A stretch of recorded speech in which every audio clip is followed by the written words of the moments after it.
Hello! Today I'm going to talk about 7 tips and tricks in Pokemon Unite that can help you win ranked and standard matches. This is not for quick matches because those ones are just weird. A little bit about me before I get started. I'm an Eldegoss main currently, though I have played a whole bunch of different Pokemon. I started really incorporating these tips when I switched to Eldegoss as my main, and I have an 80% plus win rate with Eldegoss, so it seems like it's working. Into the tips and tricks. Number 1 is to make sure you set your controls correctly so you can play better and steal kills. I'll leave a link below that has all the settings that you should be playing with if you're playing Pokemon Unite competitively. These are somewhat different than the default controls, but using them will give you a significant advantage in your matches. The most noticeable change, in my opinion, is that you can use the B button to target creeps, which are the little wild Pokemon wandering around, so that you're not just missing Zapdos, you know what I mean? Like Zapdos is low and somebody comes in and steals Zapdos.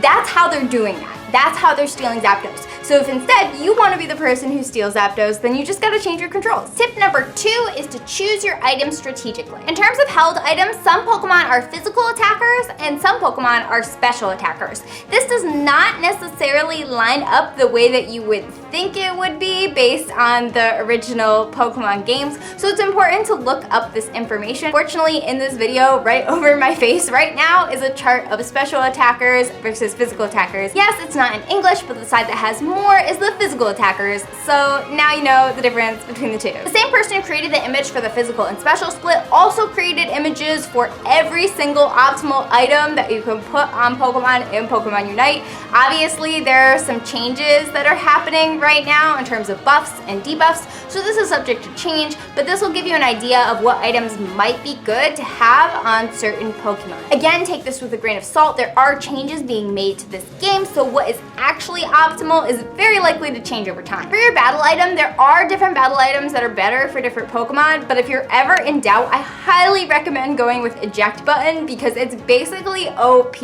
and can really get you out of some difficult situations. Tip number 3 is that you do whatever you can to have a balanced team composition. That means that when you're preparing to start the game, you should be communicating with your team about who's gonna go top, who's gonna go bot, and who's gonna jungle. Realistically, there should be 2 top, 2 bottom, and 1 jungle. Additionally, the top and bottom lanes should consist of an attacker and then someone that's more like support or tank. If you're playing with randoms, just getting that split is probably the best you can strive for, but if you're playing with people you're actually talking to, you can actually go another level deeper and really specify what is needed for each role. The top attacker needs to be able to know when to rotate to the bottom in order to help take Dreadnought. Lucario is considered the best for this, but I've never actually really spent a lot of time playing Lucario, so I don't entirely know why, but Lucario, that's who you should play if you can. The top support or tank needs to be able to hold the lane on their own if the attacker needs to rotate bottom to take Dreadnought. So basically you're looking for a Pokemon that doesn't die, and what Pokemon is the best at that currently until potentially it is nerfed? Eldegoss, my personal main, so I am usually the top lane support. The bottom lane attacker is probably one of the most standard roles in the team comp because they don't have to worry about rotating as much,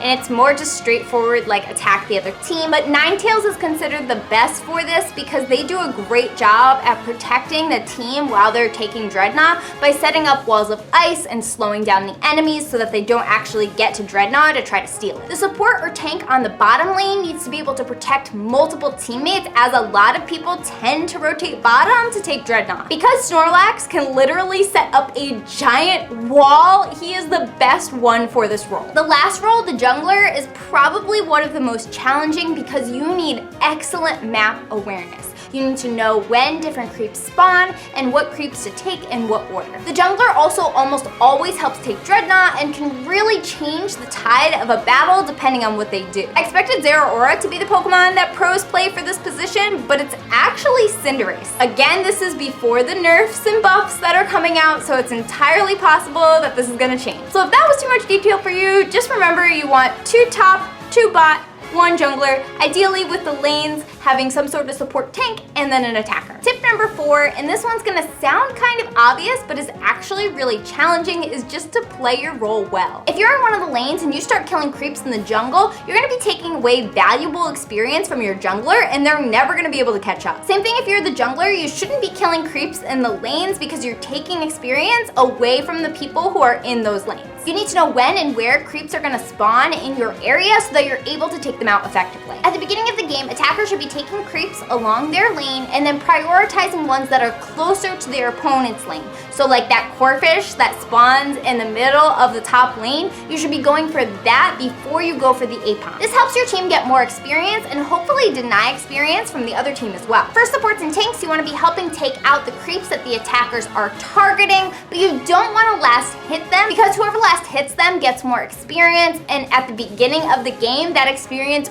really needs to go to your attacker or you will get wiped out. If you're the jungler, you want to kill your creeps in this very specific order: Lillipup, Ludicolo, Bouffalant, and then if you have time and nobody's like getting wrecked top or bottom or you need to go push somewhere, then you can kill the corfish. After that, the jungler's role becomes a little bit ambiguous, so you really need to be paying attention to the map while you're killing these first couple of creeps. Tip number 5 is that Dreadnought is priority and Rotom is just extra. Taking Dreadnought helps both lanes because it gives your entire team shields, whereas Rotom just sort of helps the top lane. Plus, Dreadnought gives your team a whole bunch of extra experience, so that combined with the shield is gonna make your team really, really powerful. It's important that after you take Dreadnought, you push forward. I've had a lot of teams take Dreadnought and then not actually do anything with it, and then it's kind of like, well, you got experience, great, but you didn't really use the shields or the full impact of taking Dreadnought. So if you get Dreadnought and you're shielded, whether you're top or bottom, you want to try to push. Tip number 6 is that generally it is better to steal Zapdos than to start it. There are only a few reasons why you'd really want to initiate Zapdos. Like if you're losing, obviously you're probably gonna have to initiate Zapdos in order to secure the win. But if you're in the lead in the last couple of minutes, it probably doesn't make sense for you to go really hard at Zapdos when you could just defend and attack and potentially steal it to win. I've seen a lot of teams that are winning try to take Zapdos only to get it stolen from them and end up losing the game. So just be careful and mindful of the whole situation going on in the game.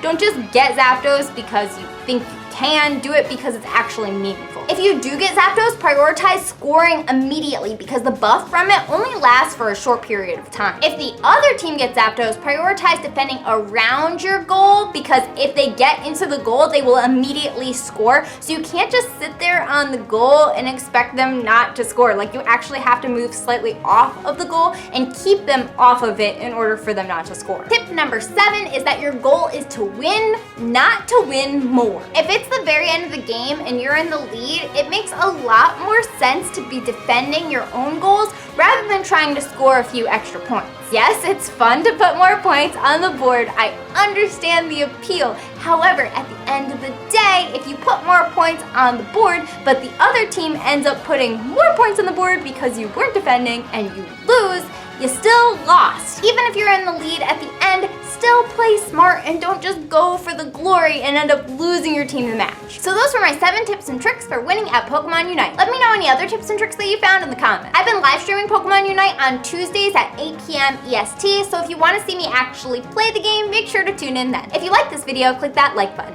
If you want to see more, click subscribe. Bye.